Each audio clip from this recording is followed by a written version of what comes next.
Therapy for the therapist. Why is therapy for a psychotherapist, for a psychiatrist, for a mental health counselor, or a psychologist important? And is it really important? My name is Esther Goldstein, and I am an anxiety and trauma specialist. And I have been practicing in the field of psychotherapy and trauma treatment for over a decade. And I run a treatment center. And one of the biggest topics that come up amongst my staff, amongst people who reach out for consultation, and amongst the clients who reach out for counseling is it really important for my therapist to be in therapy? Or I'm a therapist. Is it really important for me to do my own work? My answer is 100% yes. And the reason is because of this. When you think about a specialist who works as a doctor, or you think about a specialist who works with teeth, right? A dentist. Or if you think about a chiropractor, right? So there's skill, there's schooling, there's understanding, and they might know a lot intellectually. But then there's also practice, right? What do they do in daily life? Does the chiropractor, neglect the way he's taking care of himself? Is the dentist eating endless amounts of candies and not taking care of their teeth? Or are they learning and applying the knowledge, for their clients and, speaking the talk, but also walking the walk?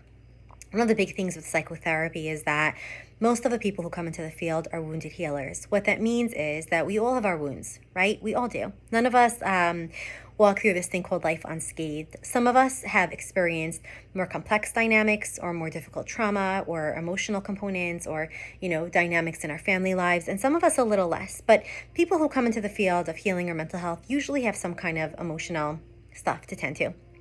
And those who are really committed to making a difference, those who are really committed to providing comprehensive treatment to their clients, are the ones who are really honest and really authentic about their own story. Now, this doesn't mean that you're coming into your counseling session with your clients and you're saying, my mom did that too, or I know my boyfriend, this is what he used to say, or yeah, my kids drive me crazy, right?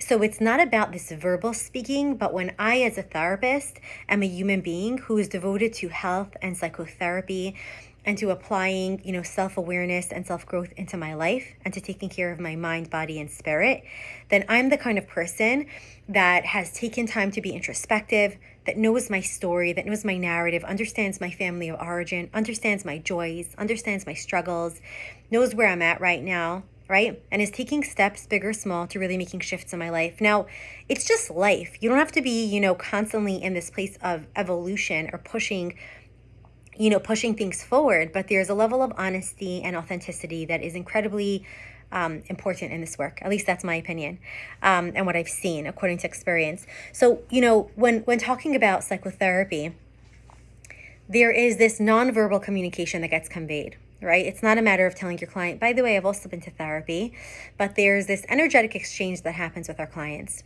right?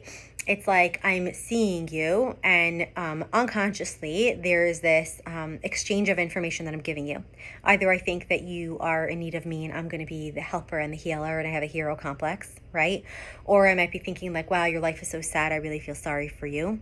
Or if I've done my own work, then I come from a place of incredible respect and humility, and I think, wow, you are amazing for reaching out to me right now because you have something going on and you're devoted to getting the right support and the right help, and you want to do something different.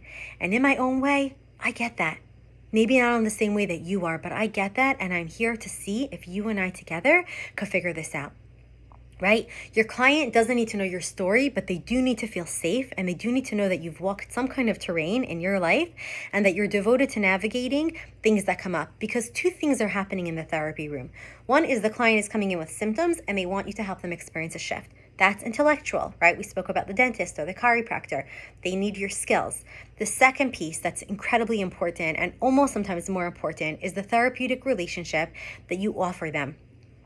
And the therapeutic relationship is heavily dependent on who you are as a person, your unspoken beliefs about yourself, about the world, and about what's possible together with them.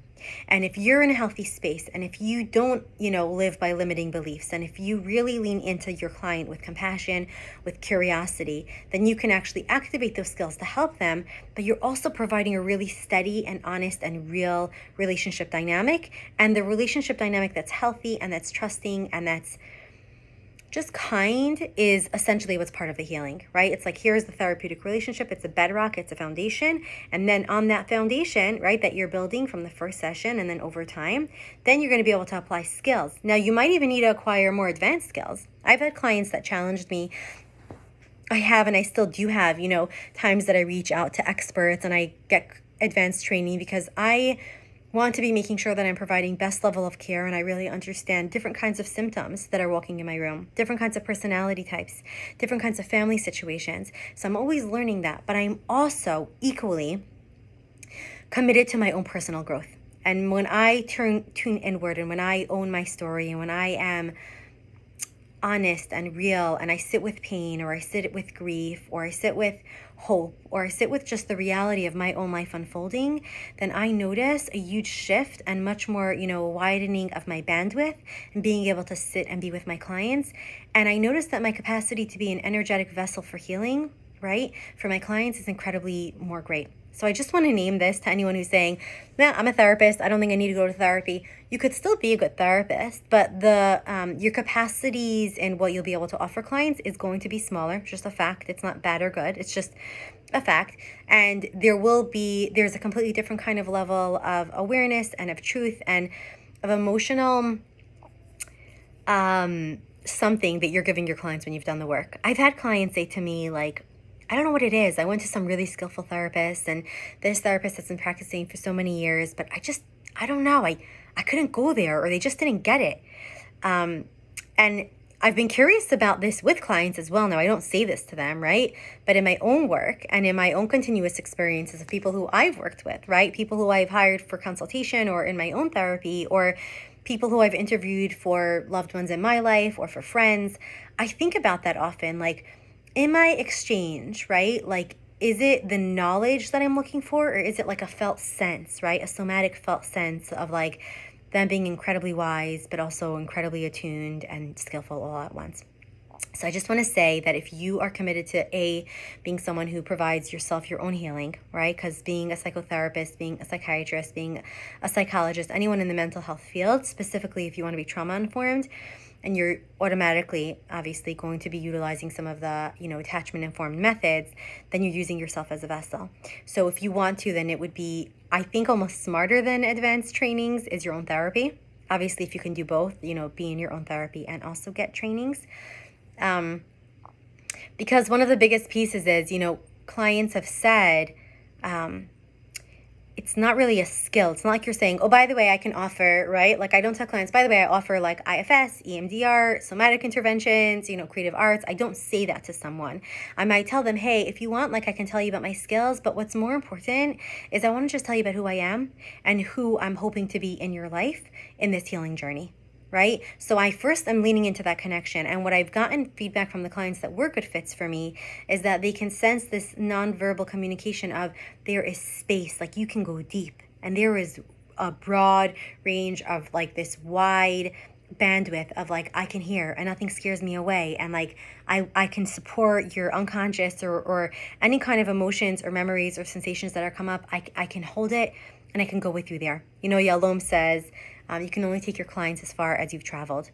And our clients, or those who we get to work with, or our patients, can sense energetically if we have the capacity to walk with them, to hold their hands and walk with them on their pathway of healing. Therapy can be painful, it could be difficult. We can tap into abandonment issues or fears or, memories or, family secrecy and really uncomfortable or frightening emotions.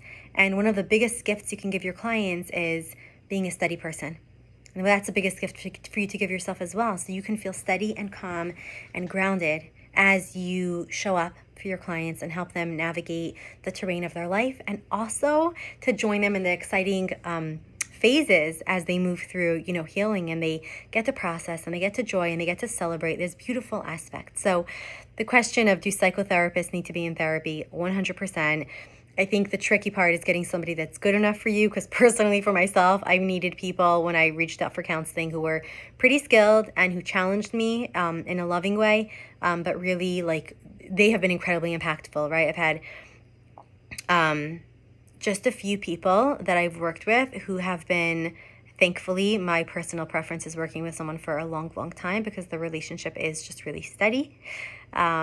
So I think that there's something really powerful about working with someone who allows you to really engage in like the kind of work that you want to offer your clients, and that really challenges you to continue, being a more wholesome and awesome therapist who allows clients to heal together with you.